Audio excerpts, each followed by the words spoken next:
Yeah, spot fires galore down here. We're talking about 60, 70 metre flame heights. 60, 70 metre flame height. Flash over, 1648, flash over. Get into the water. It's chaos.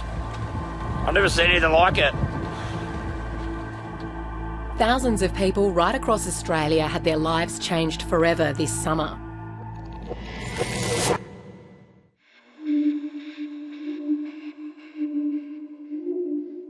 On New Year's Eve, fire all but wiped Cobargo off the map.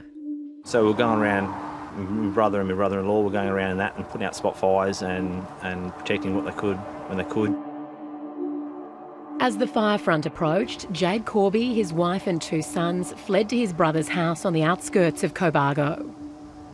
Until it got that bad that it was right up against the house, and then we all just fell back to the house and just looked after the house. His own family home and most of his livestock were wiped out. Strange when you see what it left. That's what it took. It's just little things you'd find that it didn't burn. Like the young fella's little 4-wheeler motorbike sitting only probably 5 metres from the house, and the fire's burnt right round under it and everything. Didn't even burn tyres off it. It's still sitting there, and the house is on the ground. There's nothing left of the house. There. Ready? Life is slowly returning to normal for the Corbys. They now rent a property a few kilometres from where their old home used to stand. It hasn't been easy, but there's a lot of people that are worse off out there. A lot of families that are harder done by, but yeah, we were all safe, so that was the main thing. This bushfire season has been nothing short of extraordinary. More than 8 million hectares of land has burned, 33 people have died, and more than 2,500 homes destroyed. An unexpectedly early and severe start to Queensland's fire season was quickly followed by fatal fires on the New South Wales north coast. We're having extreme fire danger, and I think that's unprecedented at this time of year in the state. Dry lightning in the New South Wales Blue Mountains ignited a blaze that would later become the nation's biggest ever forest fire. Massive blazes in almost every Australian state and territory followed, with temperature records shattered and thousands of homes lost. I've accepted the advice of Commissioner Fitzsimmons and declared a state of emergency. The new year saw Australians cowering on beaches under blood-red skies, and the Defence Force called in for emergency evacuations. I wish I could say this was over, but we've still got a long way to go. Widespread rain finally extinguished most of the fires in early February, but officially this fire season isn't over yet. There is no doubt that this season is unprecedented in terms of the fire danger ratings that we experienced, the ones that were forecast and realised, and then of course the amount of area that was burnt by fire. Many brigades out? There's only about 2 or 3. What are they doing? New South Wales Rural Fire Service Commissioner Shane Fitzsimmons has been at the front line of this disaster from the beginning. The damage and the death toll particularly has had a profound effect on all of us that are involved here in New South Wales and right across the country. But we've still got to get through March. 6 firefighters are among the dead. It's a burden he shoulders daily. And the lives of people have changed forever as a result of this fire season. Little herbaceous, native herbaceous things coming back from seed. For Daintrry and Ian Gerrand, life will never be the same. Yeah, well, you can see if we hadn't taken out the canopy cover between this big tree, the lily-pilly, and the house, it would have carried right through to the house and been a totally different story. They almost lost their home in the November blaze that swept through the tiny town of Johns River. You know, when that wind change hit, it would have been kilometres away from us before the change, and then it just blew that out and rushed through, like in minutes. A greater danger was facing Daintry's sister, Julie Fletcher, less than 2 kilometres down the road. They couldn't reach her. We left a light on so the fire truck could find the house. And then I rang Julie again. But it was too late. She said that the fire had, come. When did you hear about what had happened to Julie? I knew when the phone went dead.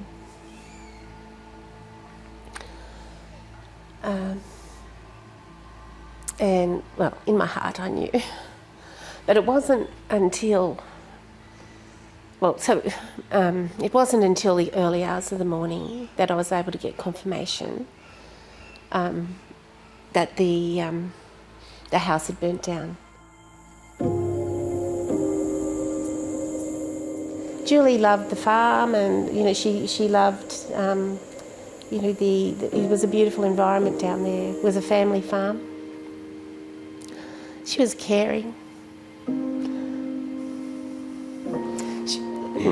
Julie was a really caring and compassionate lady. What do you want Australians to know about preparing their homes for bushfire?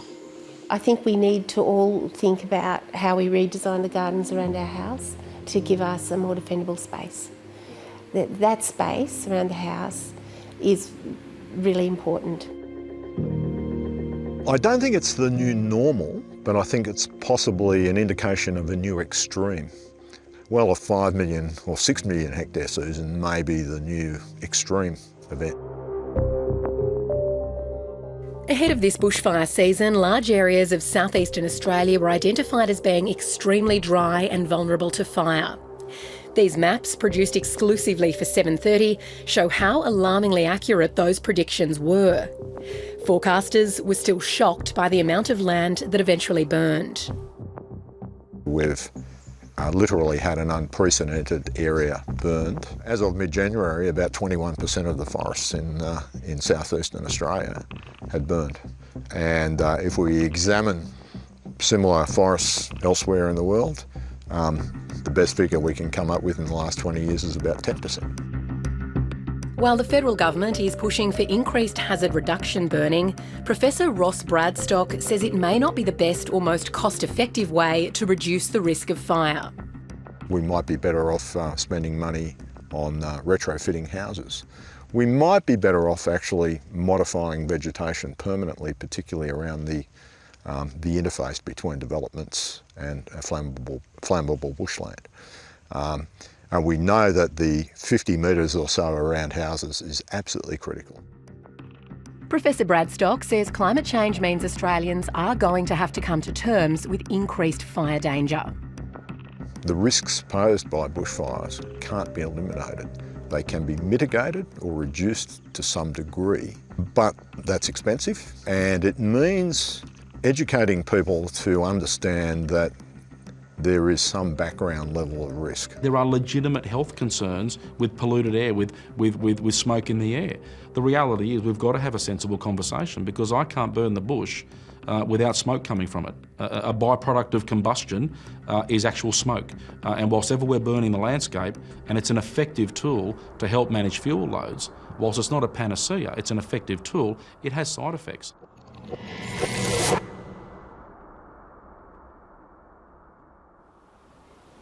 Kangaroo Island off the coast of South Australia has been one of the worst affected areas.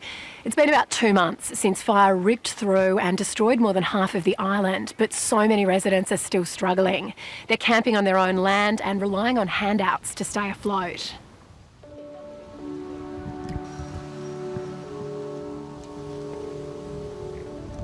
It's unbelievable. Most of what I've seen out the West End here, like people's properties have just been annihilated and they've got nothing left. Jade Hinton is running a makeshift recovery centre for the west of the island from the change rooms of the local sports club. So this is them here. Oh, great. Do you reckon you would use the smaller ones? Or? The smaller ones. She was on the island for a Christmas holiday when the fires started. Almost 3 months later, Jade is still here. They're so reliant on what we've got here.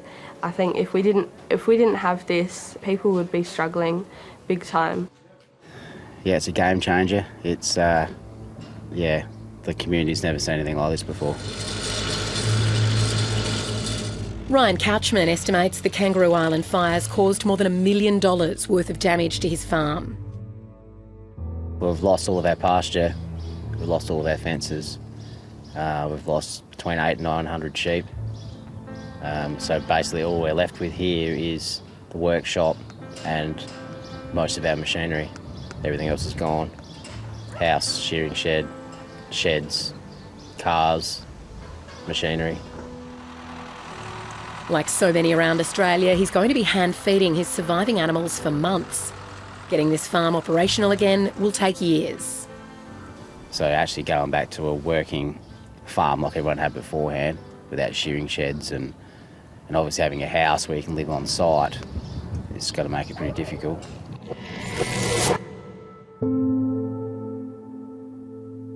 Further west, on the edge of Kangaroo Island, Kyra Phillips and her partner Robert Engelbarts are still coming to terms with the destruction around them.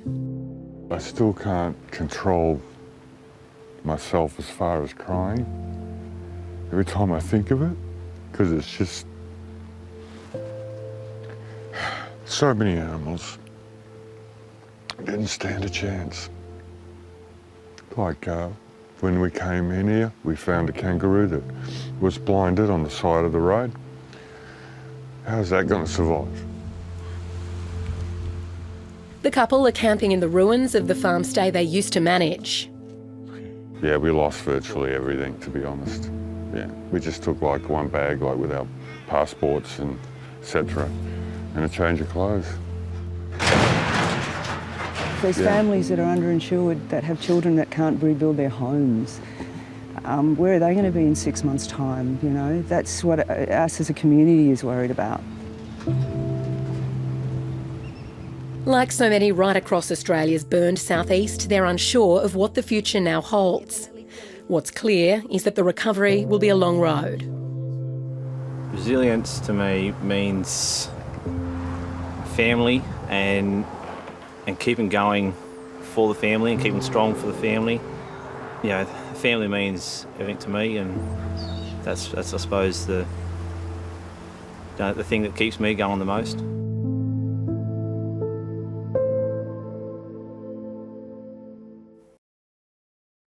Hi, I'm Lee Sales. Thanks for watching this story. If you'd like to watch more of 730's stories, they are on the left of your screen.